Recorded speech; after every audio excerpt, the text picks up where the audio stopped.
Hey guys, welcome back to Kerwin's Game Store, where we have another video for you. Today we're going to be opening a box of Ravnica Allegiance and check out some of the new cards that are coming out. So let's dive right in and see what we get. So we have 36 packs, hopefully looking for some Domries, some Dovins, some pretty solid cards. We're just going to go ahead and find some of the good stuff.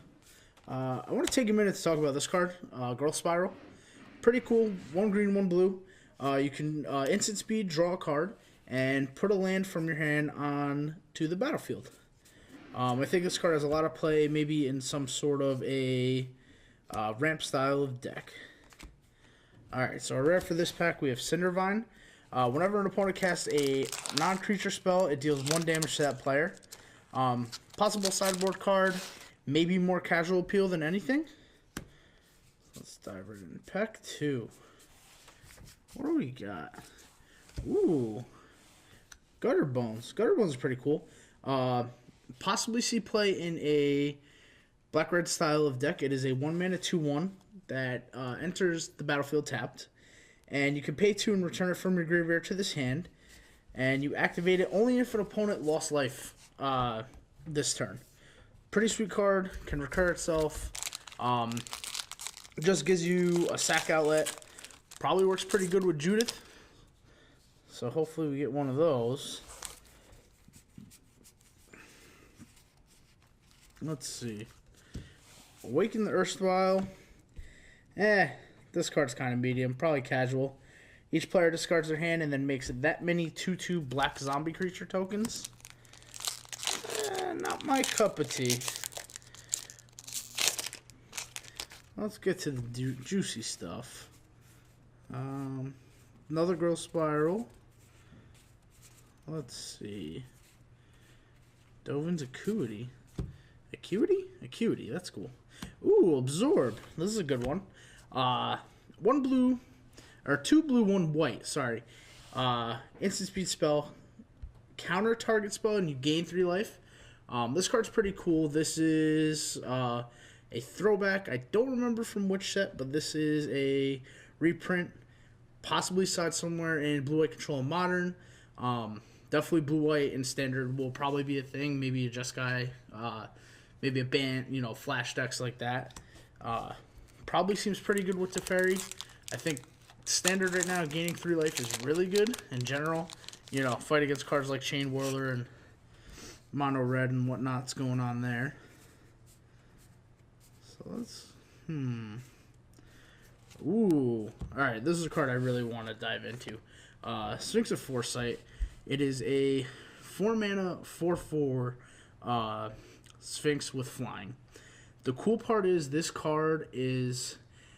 I think this card is more highly rated now that it's closer to set release than it was probably 2 weeks ago. Personally, I think the ability this card has is broken. You may reveal this card from your opening hand. If you do, scry 3 at the beginning of your first upkeep. And then it also has another ability where at the beginning of your upkeep, scry 1. Which obviously, that ability happens if it's on the battlefield. But the fact that this has a leyline type of effect where you just reveal it, hey cool, I get a free scry 3. Scries are pretty powerful, especially with mulligans. You have cards like Opt and Standard, a couple different draw spells, things like that. This is probably also fairly good in Modern, I would say, just for that scry ability. Cards like Serum Visions. So this card, the Sphinx, is definitely one to look out for. Probably playable somewhere for sure. Just a matter of where it fits in. So next, let's see. Mirror Match. A 6-mana enchantment. Whenever a non-token creature enters the battlefield under your control, flip a coin until you lose a flip. For each flip you won, create a token that's a copy of that creature. Those gain haste. Exile them at the beginning of the next end step. This card's pretty cool. Probably fits in like some sort of commander deck somewhere, is my guess. Maybe like a chaos style of deck, a Riku of the 2 Reflections. Maybe a mono red chaos deck. Let's see. Get to the next one here. Light Up the Stage is pretty cool. That's an interesting card. Ooh, Kaya's Wrath. It's a pretty cool card. Super powerful effect. Obviously, it's a Wrath effect, destroy all creatures, but you gain life equal to the number of creatures you control that were destroyed this way. I think the hardest part about this card is the cost. It's double white, double black. So you're playing it in an Orzhov style deck, maybe an Esper, but at the same time the mana cost is kind of hard. But this is pretty solid. There hasn't been there's been Wrath effects, but not like a true 4-mana Wrath effect in a while. This card's pretty sweet just for the fact that it has a similar style to what Fumigate had, but you gain life only for your creatures. And it's only 4 mana, so maybe a little throwback to Wrath of God. Let's see. Where's the good juice? Ooh. Alright, so we got two pretty solid cards here. So the first one is an uncommon. It's a split card. It is Incubation Incongruity. So Incubation lets you look at the top 5 of your library. You may reveal a creature card from among them and put it into your hand. Put the rest on the bottom of your library in a random order. So basically you have a green or blue Ancient Stirrings for creatures. Pretty solid. Probably slides in somewhere. The other cool part about this is that the other split half is a essential removal spell. For 1, a green and a blue, you may exile target creature. That creature's controller will create a 3/3 frog lizard token. Pretty solid effect, especially in green-blue is a typical color that doesn't have a lot of hard removal. So you can get rid of a big threat, make their 3/3 and then fight through a 3/3. For this pack, the rare is Bedevil. Bedevil is super, super strong, super solid card. For black, red, instant speed, you may destroy target artifact, creature, or planeswalker. I think this is a very good effect to have in standard. You can get rid of your opponent's opposing Teferis, seeing what's coming up, possible Dovin Bonds, things like that. It works really well in the black-red decks. You have this on 3, you have cards like Chupacabra on 4, so you can kind of pave the way for your threats to get through your opponents.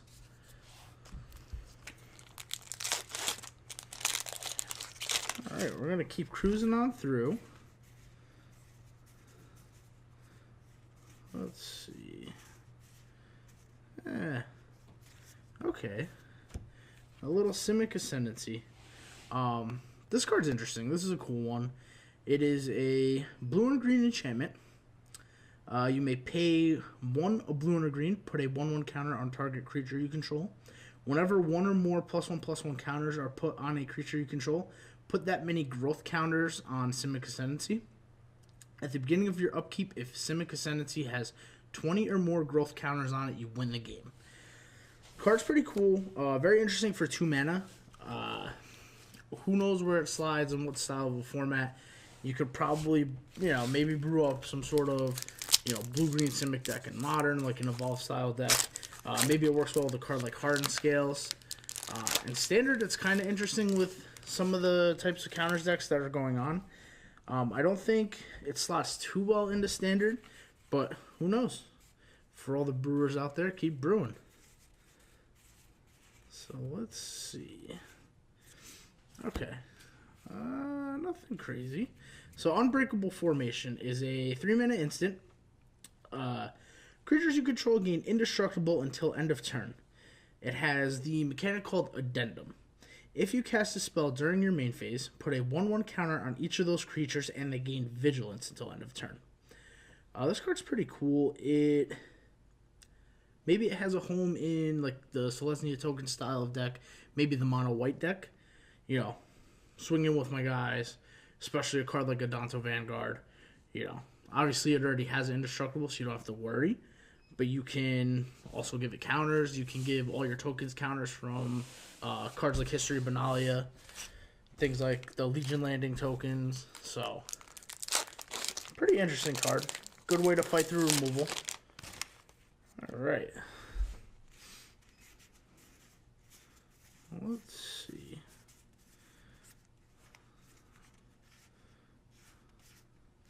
Okay, Immolating Shaman. It's a 2-mana 1/3. It is a Viashino Shaman. Whenever an opponent activates an ability of an artifact, creature, or land that isn't a mana ability, Immolating Shaman deals 1 damage to that player. You may pay 5. It gets +3/+3 and menace until end of turn. Card's interesting. Has some sort of a throwback effect, like where's the card? It's from Amonkhet or Hour. The 2-mana red creature. You know, when an opponent activates certain abilities, they take 2 instead. So, all right. Last pack of the first row here.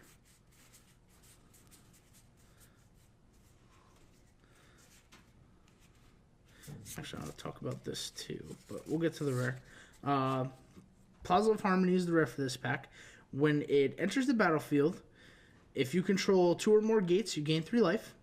You can tap it for a colorless, or you may tap it to add 1 mana of any type that a gate you control could produce.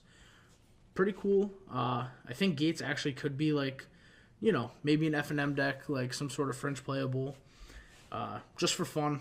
Pretty sweet thing, especially with a card like Gate Colossus that's coming out. You know, you have a couple of fog-esque type effects, you know, preventing combat damage and things of that. Something cool here is Tower Defense. Tower Defense is a 2-mana instant that says creatures you control get +0/+5 and reach until the end of turn. I've seen a lot online, even in our store here.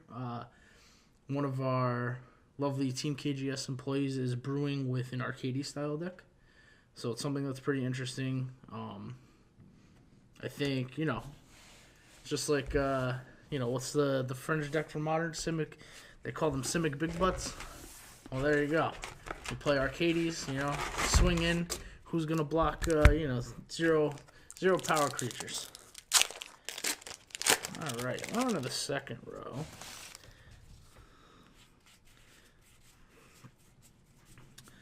Where's the goods? Where's the Dovins? Where's the Domries? All right, let's see. Nothing too crazy. We have our rarest Thrash and Threat. Thrash is a 2-mana double red or double green, or 1 red, 1 green. Target creature you control deals damage equal to its power to target creature or planeswalker you don't control. Probably a solid card. I mean, seems pretty good, especially with the Riot mechanic. If I don't have a hard removal to get rid of your planeswalker, maybe you have a creature that is kind of in my way, I can just play this, get rid of it, swing through if my creature has 1/1 counter or it has haste through the Riot mechanic. The other side, Threat, is 2 colorless red and green. Sorcery spell, you create a 4/4 red and green beast creature token with trample. Pretty interesting little token generator. Some of these cards remind me of, like, maybe they fit in somewhere like, you know, red green monster style deck back when you know, Theros and that whole block was around. Let's see. Ooh, here we go. We open Judith, the Scourge Diva. Colorless, a black and a red. Judith is a legendary creature, human shaman. 2 power, 2 toughness. Other creatures you control get +1/+0. Whenever a non-token creature you control dies, Judith the Scourge Diva deals 1 damage to any target. So the cool part about Judith is possibly the best aristocrat. Definitely the best aristocrat printed. Works real well with older cards, Blood Artist, maybe a card like Zulaport Cutthroat from Battle for Zendikar. The cool thing is she buffs your creatures. So not only are you swinging in for more damage than you normally would, but when you have sack outlets, things like maybe Viscera Seer, you can sacrifice them, get the final points of damage in to, win your games, win your matches. The other cool part is Judith could be playable, super playable in Standard. You have a lot of goblins floating around, 1 and 2 mana, 1/1s and 2/2s, where you can buff them. Couple of goblin-style sack outlets, which help you there. So we'll see. She's a really good card, very solid. Hopefully, she slides in somewhere real well. Let's get rolling. Let's see. Ethereal Absolution. 4 a white and a black. Enchantment. Creatures you control get +1/+1. Creatures your opponents control get -1/-1. You can pay 2 a white and a black. Exile target creature from an opponent's graveyard. If it was a creature card, you create a 1/1 white and black spirit creature with flying. Spirit creature token with flying. Sorry. Typical, probably EDH card somewhere. This casual appeal, that's my personal opinion, but to each their own. Let's see. Ooh, this card's pretty cool. Okay. The Gargan Hellkite. It is a 5 mana, 4/4, 3 colorless, double red. It is a dragon. It has the Riot mechanic. So the Riot mechanic is this creature enters the battlefield with your choice of a +1/+1 counter or haste. You may pay 4. Gargan Hellkite deals 2 damage divided as you choose among 1 or 2 targets.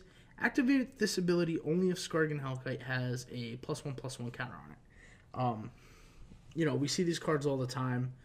5 mana 4/4s. Cards like Storm Breath, things of that nature. Thundermaw Hellkite. So this card's pretty good. It fills its role. This card will definitely find a home somewhere in a deck in Standard. Flying is always good, no matter what. 4/4, pretty solid. Not as powerful as Niv Mizzet, but still having the option to give it haste or make it a 5/5 definitely will play a vital role. So let's see, next pack. Okay. Font of Agonies is a 1 mana black enchantment. When you pay life, put that many blood counters on Font of Agonies. You may pay 2, remove 4 blood counters from the Font of Agonies, and destroy target creature. Very interesting removal spell. Alright. Show me some Planeswalkers. Alright. Revival Revenge. Return target creature with converted mana cost 3 or less from your graveyard to the battlefield. The other half, that's Revival. The other half, Revenge, is double your life total. Target opponent loses half their life and rounded up. I think the first half is... The Revival half is definitely way better. It allows you... let me get back this 3 CMC guy, 2 CMC guy. Maybe you're getting back a card that has Afterlife, so you can block, make another token, and keep doing it that way. I think if Orzhov has its own deck, that definitely will be a shoe-in card into that deck.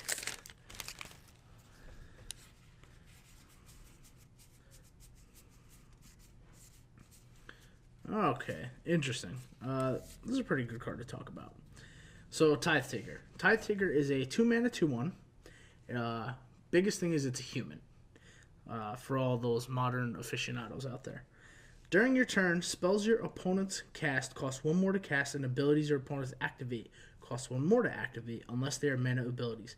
This has Afterlife 1, which is the Orzhov mechanic. Afterlife is when this creature dies, create a 1/1, 1/1 white and black flying spirit creature token So the thing is, you know, Afterlife is the mechanic. There's Afterlife 1, Afterlife 2, you know, all different numbers for Afterlife. So this card has had a fair amount of talk recently. It's a fine card. Who knows? You know, maybe it gets played in the sideboard of humans. Maybe it slots its way into a main deck. It is definitely no Thalia. So it's not competing at that level. But this fill possibly finds a role somewhere in a modern deck. In standard, maybe in like a red-white aggressive style of deck, or maybe the mono-white decks. Possibly the green-white deck. So we'll see. We'll see where this card slots in. Keep in mind, though, it's a human. All right. Well, next pack. 4 mana Guardian Project. It is an enchantment. Whenever a non-token creature enters the battlefield under your control, if it does not have the same name as another creature you control, or a creature card in your graveyard, draw a card. Definitely a solid card. Definitely meant for casual appeal, especially EDH, because you only have one of us. So, seems like a quick, easy way to draw a couple extra cards here and there. And in EDH format is really nothing.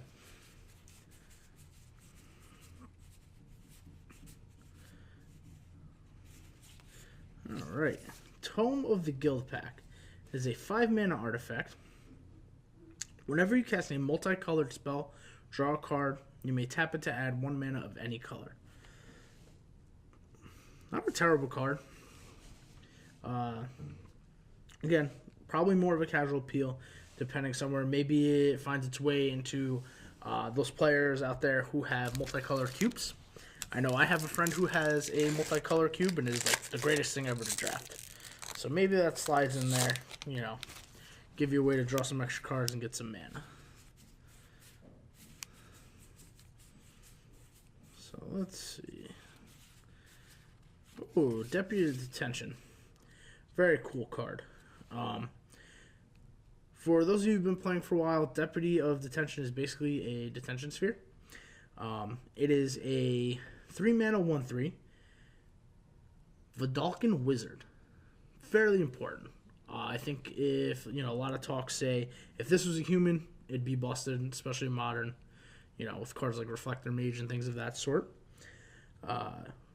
The ability is when Deputy of Detention enters the battlefield, exile target non-land permanent an opponent controls and all other non-land permanents that player controls with the same name as that permanent until Deputy of Detention leaves the battlefield.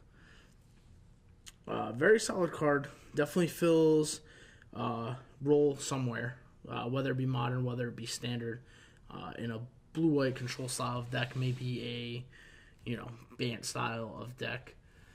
Gives you a way to, you know, your opponent has multiple creatures of a certain creature on the battlefield, let's exile them. Plays very well in modern with cards like Collective Company, Court of Calling maybe, so we'll see how that goes. Alright. Next up. You know, we opened all these packs, we got no Planeswalkers yet. This card's very interesting. Pestilent Spirit. It is a 3-mana 3/2 with Menace and Death Touch. Instant and sorcery spells you control have Death Touch.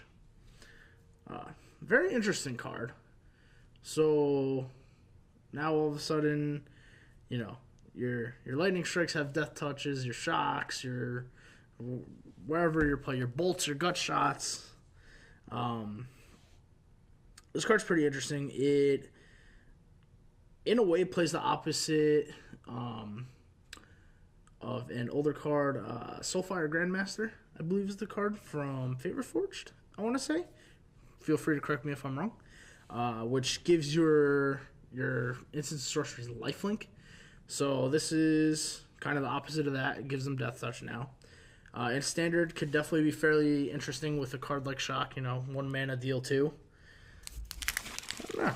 I think it's a cool card. I think it's a fun card to kind of brew with play around with and see what you can come up with. Alright. Ooh. Alright, so for a rare, we got another Absorb.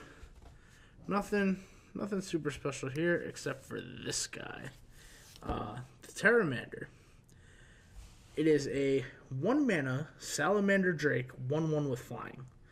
It has the ability of Adapt. Adapt 4, which is Adapt is a Simic ability. If this creature has no 1/1 counters on it, put 4 1/1 counters on it. This ability costs 1 less to activate for each instant and sorcery card in your graveyard, which the Adapt cost is 7 and a blue. Card's pretty interesting. People are, talking about arguably that this is the best card coming out in terms of most like Eternal formats and things like that, or one of the strongest, especially uncommon. I think the fact where in older formats you have, cards like Thought Scour, Faithless Looting, maybe even now in modern you have like Gutshot is super popular. This gives you a way to say, hey, here's a 1-mana 5/5. It flies. Possibly better than Delver. Maybe it's better than Gurgmog Angler, but the Delve mechanic's very strong. So, who knows? This card will definitely find home somewhere. People will definitely start brewing with this card. It's very strong, very powerful. So, let's see. Alright. We're on to the last row, which means we're almost done, and I still have time to open some Planeswalkers.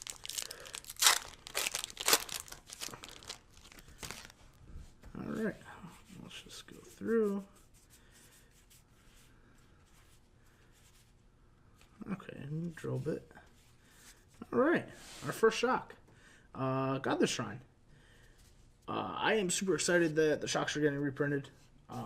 I think that, overall, as for me personally, as a modern player, I want to have them all. I've had all the shocks before, but, now this gives all players an easier way to get into it, to give them accessibility. I think the cool part about the shocks, it also enables a lot of very good mana fixing. So maybe someone comes up with a very strong 5-color deck now. But, all the shocks have some really cool new art. Orzhov's pretty cool. My personal favorite, Stomping Ground. Let's see.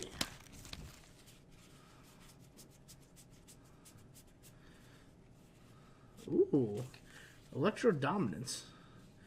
This card's very interesting. Electro Dominance is a X 2-red instant spell. Electro Dominance deals X damage to any target. You may cast a card with converted mana cost X or less from your hand without paying its mana cost. The card's really strong. Works very well in a ramp style deck. Let's not forget Land of War Elves is still standard legal. You have a card like Domri, which adds a mana. You have a couple of newer cards that are coming out that'll, ramp super hard, things like that. The cool thing is you have this, do this, play some sort of, maybe a Planeswalker, maybe some sort of big fatty, maybe a dragon. The other thing is this also plays well in a ramp deck because you also still have Banefire in standard. So you can try and burn your opponent out super fast, accelerate some mana.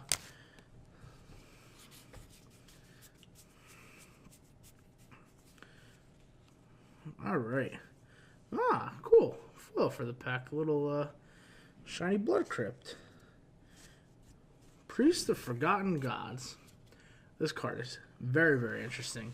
It is 1 black, 1 colorless, 1/2 human cleric. You may tap it to sack 2 other creatures. Any number of target players each lose 2 life and sack a creature, and then you add double black and draw a card. This card will find somehow, some way to be used and abused.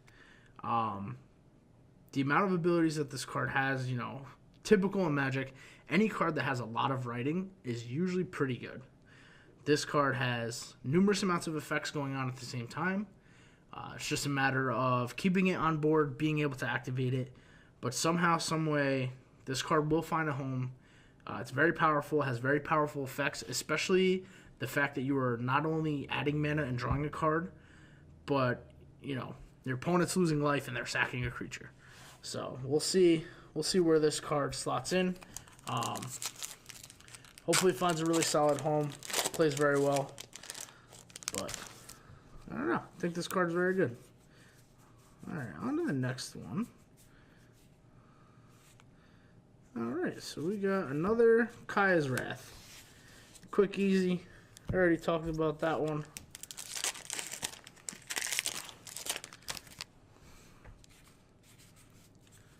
Let's see. Come on, show me the goods. Oh, very cool.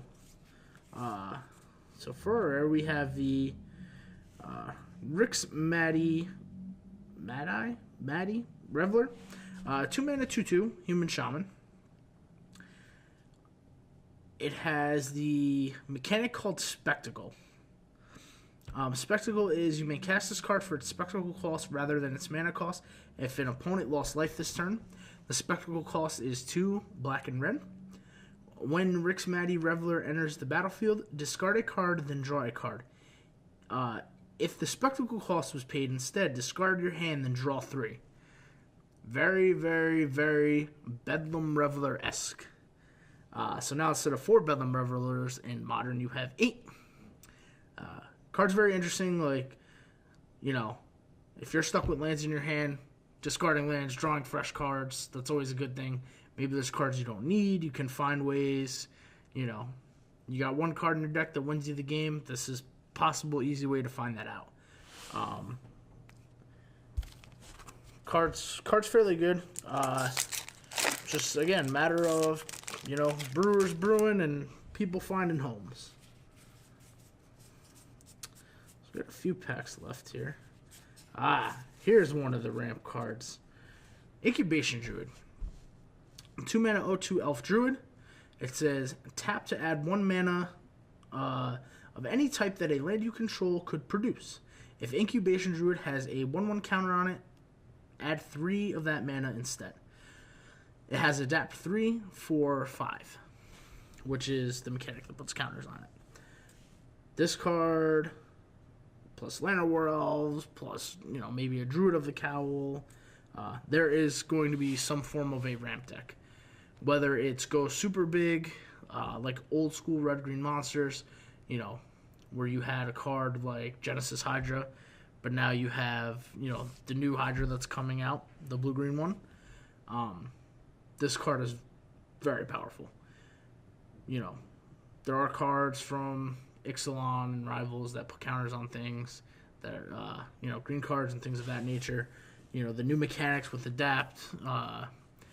So this card will definitely find a home. It will definitely be used. It'll, mana ramp, do what you need to do. Playing this, maybe a card like Domri in the same deck. Maybe, you're playing a Teamer-esque type of deck, a red-green. Maybe you play mono-green. But I think the Incubation Druid, it'll definitely, at some point in time, will be a standard all-star. Alright. There's a good, ooh. Okay. So for our quote-unquote rare, little Kaya Orzhov Usurper. It is 1 white and black. So 3 mana Planeswalker, comes in with 3 loyalty. Kaya's plus ability is exile up to 2 target cards from a single graveyard. You gain 2 life if at least 1 creature card was exiled this way.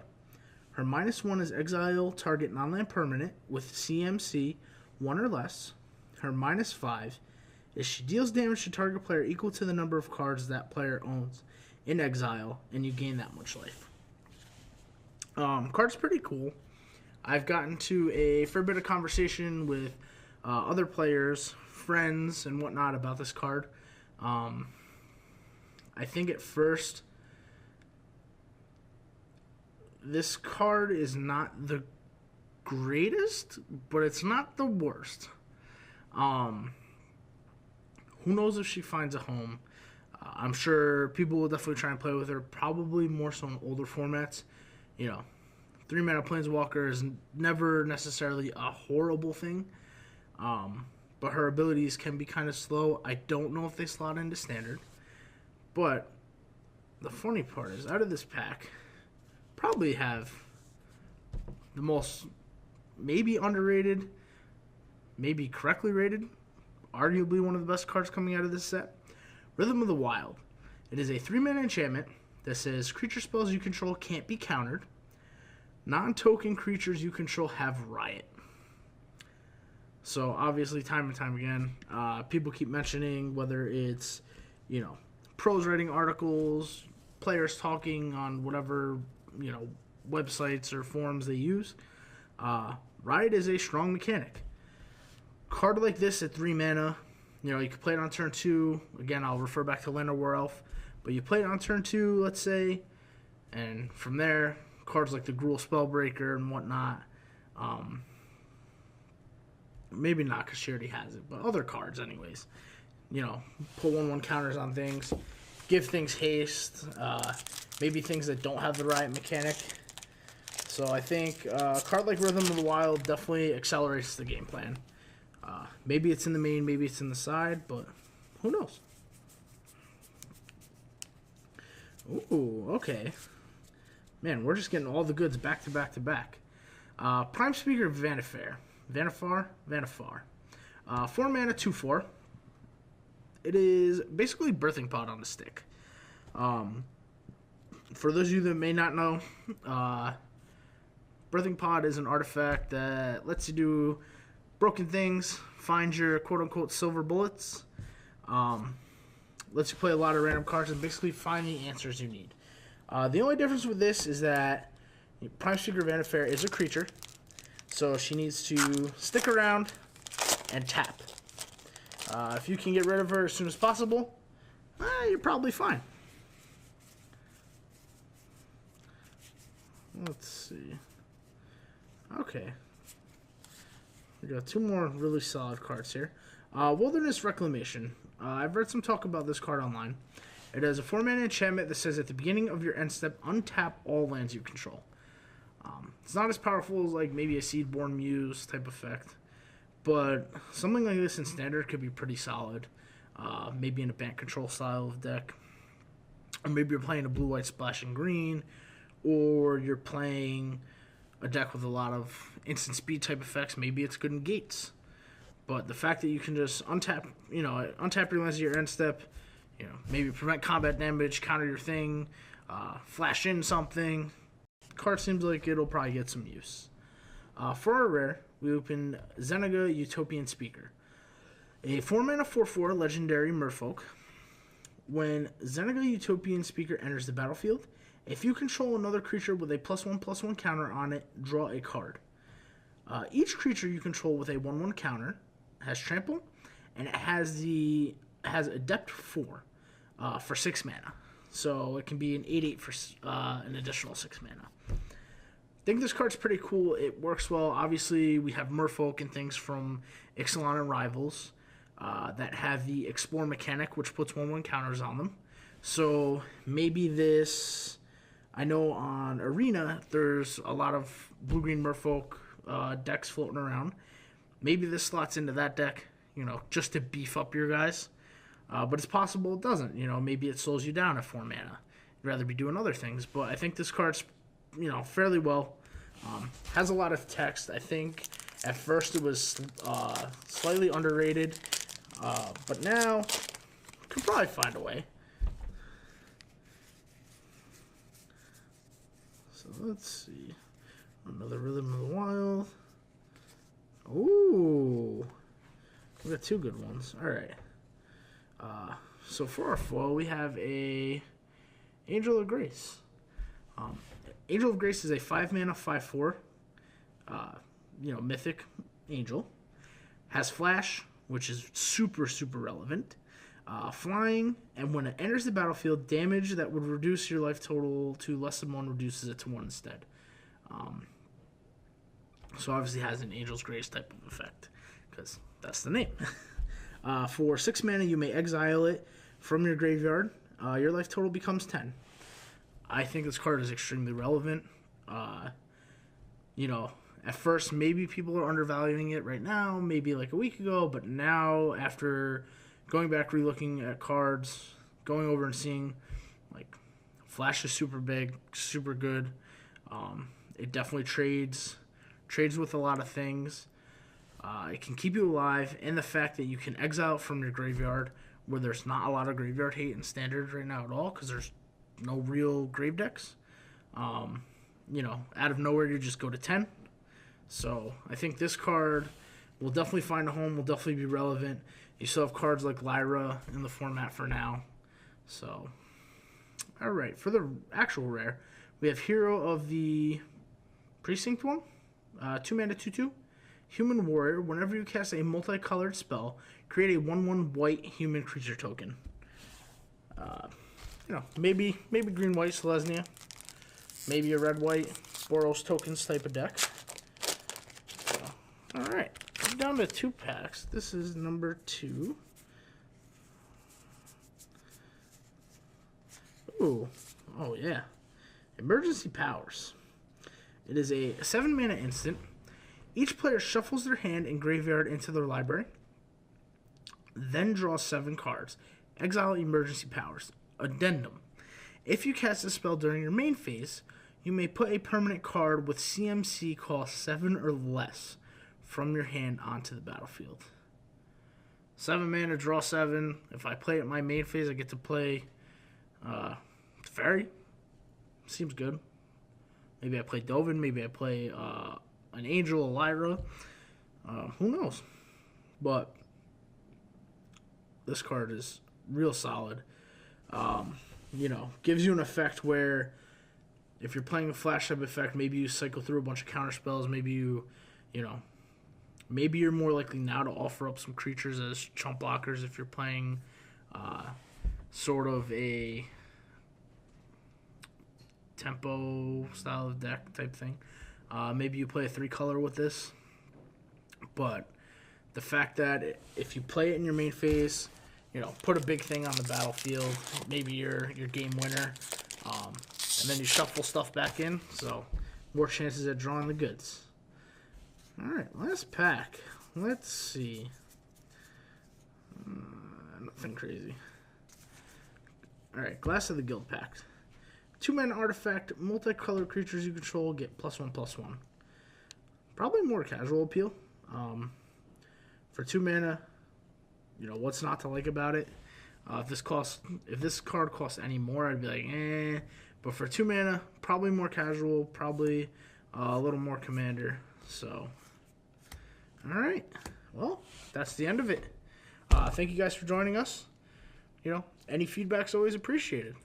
And we appreciate you. Have a good one.